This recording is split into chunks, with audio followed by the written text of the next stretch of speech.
حضرت ابو دردار رضی الله عنه ته څوک راغلی مسلې پوښتنه ترکي چې ایما خزه ده ایما نفرت نشته تر خو مور مې راته وی چې طلاق یې د مور مې نه ده خوښه یا په بل روایت کې پلار مې راته وی چې طلاق یې دیغه نه ده خوښه ایما خپل خوښه ده خو دې نه ده خوښه زه دغه اوس څه وکم خزه طلاق کوم کنه دلان په جواب کې حدیث مبارک ویل نور اختیار د ساده خوکه ده ما د حضرت پیغمبر علی السلام نه اوریدلې دي چې یو دا ویلې د جنت هغه درمیانه دروازه خیر الامور اوسطها هغه درمیانه دروازه هغه والد فعام معنا مور او پلار دواړو ته ذاتي ورغله من له الولد خو پلار تم ذاتي والد ویل کیږي مور تم والد ویل کیږي من له الولد د جنت هغه درمیانه دروازه هغه غوره دروازه والد ده اوس نو فقط ده دا دروازه خرابې ځایکې او که ساتي سمانه که دغه پلار یا دغه مور چې تاسو وی خوشاله کې د جنت په دمابین دروازه ورونه نوځي او که هغه خفه کې دغه دروازه باندې بیان شنه نو څه عزت تاسو اوس مساله صدا ایمو دی پارا حکم صدا چې سړی کده خپل د خوخه ده او پلار یا مور ورته وی چې طلاق وکړي یو واقع راځي حضرت عبد الله ابن عمر نبی علیہ السلام ته ورغی چې ما خزه ده د ما خوخه ده حضرت عمر راته وی چې طلاق وکړي نبی علیہ السلام ته طلاق اوس دغه ځای نو خود سي معلومیږي چې پلار یا مور مطالبه وکړه د اولاد نه چې خپل کده به طلاق کوي نو دی به طلاق کوي لکن موږ فقهای کرام چې تحقیق کوي هغه دا وایي چې د ښځې طلاقول په داسې وخت کې چې مور او پلار درته حکم وکړي رخصت ته نه طلاقول عزیمت ده طلاق روا ده خو ابغضترین د مباحاتو ده کنه ده الله ته مبغوض ده کنه الله په ناراضه کیږي کنه اوس د پلار د ویلو دی وجنه د مور د ویلو دی وجنه چې ته خزه طلاق کې الله دې تاسو سره معاملہ د اباحت کی لکه تا چې ګناه نه کړي ولې خو د مور پلار راځي وخت ده او کنه دغه دې طلاق کې دی الله درنه ناراضه کی اوس نو طلاق اول رخصت اجازه ده چې د مور پلار په غوښتنه ته طلاق کی خو نه طلاق اول دا عجمت ده دا عجمت ده ځکه الله ته دغه طلاق ته خدي مبغوض ده اوس بیرته بیا کیږي چې ولې خپل صریحین نبی اسلام هغه حضرت ابن عمر ویل چې حضرت عمر چې د طلاق کې طلاق کې نو فقها او محدثین جواب کې دسی وی یو هغه وخت یو اوس وخت ده دوه کوم فرق ده حضرت عمر غوند شخصیت چې زوی ته وی چې طلاق وکړه دا چې شرعي نقصان په دغه خزه کې ونه ویني دی وته وی حالته علماو حالته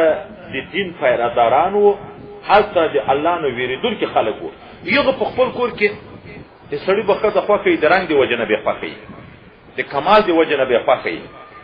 خو شرعي نقصان کې موجود ده لمز بنه کوي نور نقصانونه به کې موجود دي نو پلار چې ورته ویل هغه د دینی مصلحت په بنیاد حق اطاعت پلار واجب ده کوي به وینن سبا دور کې بیا بل خبر ده په عمومي توګه باندې کله خزه د خپل حق مطالبه وکړي پلار او مور د زوی ته ویل دا به طلاق خزه د خپل ځان لپاره د ګوشي مسکن حق لري کینه لري او په ډیرو ځای کې کور څخه په یو کوټه کې ګډ سره وسی دی ودو چښتنان په یو کوټه کې ګډ سره وسیږي دا د خځې حق ځای کول دي کنه یو د خپل حق مطالبه وکړي چې ګوګه کوټه بیل شه دغه مکنه چې ګوګه کوټه دا چې زوی پلار ته وی پلار دې سیوټي دغه د طلاق کړه دا غله د مکور به اتفاق کی فرصه کالی او غالبا کا ابل کړه دا بیان درته مکو دی طالب د دورې راغی اچھا خیم چې دا واقعات سره د نظر وکي وای موږ مالدار یو خو داسې مالداري کورونه هم شته خپل د خټو کوټې او ځایونه او د پسرلي وخت شي بیا مالداري د نږدې غره ته بیایو چې کور مو لیدی کېږي دومره ځای څه کوچیان کېږو داسې ډېر لرې نه یو موږ اته ورونه یو غالبا یو خو که اووه ورونه یو د پلار واده مو هم تر اوسه وخو په روسه کالي مړ شو مور مه مړه شوه 4 ورونه د ودو چښتنان 4 ورونه د ودو چښتنان اولادونه حتی ځوانان او پیغله د مشران ورونه غلا شته دا چې اوسېدغه مځکې نه بارېږو دا د غره څنګ ته یوه کېږدۍ د کور ده یوه کېږدۍ کڼکۍ د مېلمنو د خیمه دا 4 نفره د ودو چښتن د مور او پلار سره د دغه ورېرو سره ټول په دا یوه کېږدۍ کې اوسېږي لہذا ما مخکې نه دا طالبي په دور کې دغه محنت شروع کړ چې کور کې مې دا خبر یاده کړ چې دا خو ناروا ده خو مالداري ته ضرورت دی خو یو کور دی ورسره وځي یوه کېږدۍ ده د کلي نه خو نه لرې کېږو دا نور دي په خپلو کوټو کې پراته وي دی ویله دا نوی دین تا را پیدا کړ ډېر محنت مې وای پورې کړی اوس ما هم واده وکړ د دورې نه چې ور فارغ شم زه به اوس ته کړم بله ورځ مې وایي ورور چې دا ورونه کې ابا دې لږ خبر پوه شو د ما مني ورور مې تلیفون را وکړ چې بابا خو بیا کډه بار کړه او موږ یې ټول بار کړو بیا په دا یوه کېږدۍ کې سره پراته یو زه څه وکړم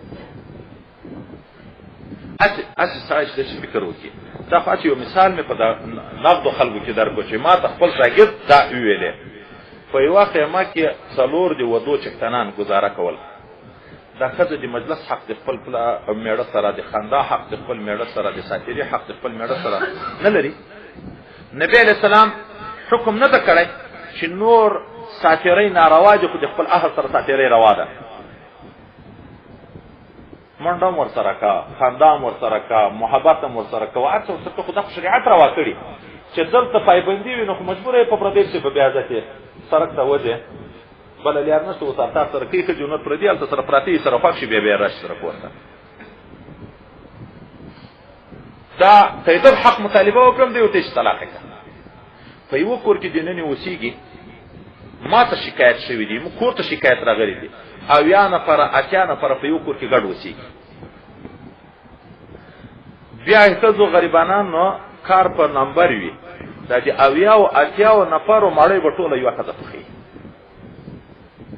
نن یوه ورځ یا یوه جمعه د دغه لمبر ده یوه جمعه د هغه لمبر ده د کلي حق لرې په ښځه چې کلي مړۍ په پخویه ورور ده وراره ده خو تره زمن شو ورېندارګانې شوې ښځې څه دي دا ټول کلي دلته طالب را سره فارغ شو راته وایي چې اوس واده مې هم نه وای کړی چې زه اوس کور ته لاړ شم د جمعې په شپه باندې دلته نږدې کور اوسېدی دا ترابڼ په طرف باندې چې کور ته لاړ شم زموږ اصول د هغه خاندانو دا د قومو دغه هغه دا ده چې 11 بجو پورې شاوخوا چې تر څو مجلسونه کېږي زه به د مور او پلار سره دا ورونه ښځې ټول به په دا یوه ځای کې سره ناست خپلې کوټې ته نه شم تللی که زه دا ناوې ښځه خپلې کوټې ته لاړه وه دا بې حیا زمانې ته وګوره پرون یې واده وکړو نن بیا سره ګوتې شو په کوټه کې تر 11 بجو چې تر څو پلار او مور ته خوب ورځي تر هغه وخته به موږ په ګډ سره ناست بیا چې هغه وایي چې ځای ځایونه واچوئ بیا قانون دا د شرف د په مو کې ما ښځه به ما ته ځای نه اچوي ما ورېندار به ما ته ځای اچوي چې دا ناوې ده دا څرنګه دومره بې حیا شو چې دا بیا مېړه ته ځای اچوي ما ښځه به ناسته وي ورېندار به مې ځي ما ته به ځای اچوي داسې رواجونه دي که سره وغږېږو